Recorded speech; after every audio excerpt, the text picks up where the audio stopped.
Amid the gathering gloom of sunset at the Cosumnes River Preserve, feeding seemed to be the order of the day, so I took the opportunity to record some of those activities. The northern pintail is, in my opinion, the most elegant duck that we see, but what's interesting to me here is the female's plumage. We mostly expect that male plumage will be brighter and more interesting, while expecting the females to look relatively drab. But that's not exactly the case for the pintail. Just look at the intricate patterning in her feathers. With this level of extravagance, I began to wonder if appreciation of beauty and mate choice is restricted to the female. Indeed, does the male pintail also make such choices? There are species such as the phalarope that do have reverse morphology, that is, the female is the more flamboyant partner, but the pintail isn't one of those species, so what's going on? According to Cornell, pintail courting is almost lek-like, which they describe as a common sequence of courtship displays by group males, which the females watch and then make their play to choose a preferred male. So why this extravagant female plumage, since the male is the object of choice?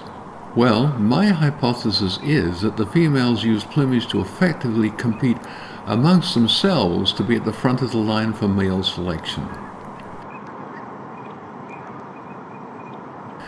As I watch these birds stabbing for food with such rapidity, I'm reminded that they have taste buds in their beaks, not on their tongues, with which they determine what's food and what's not.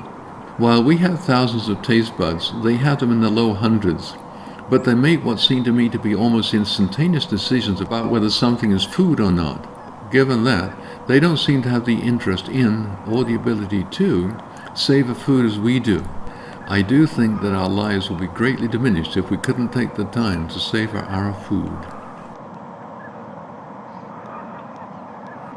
The turkey vulture is, of course, doing the environment a great service by cleaning up the dead bird, which it didn't kill because vultures are scavengers, not predators.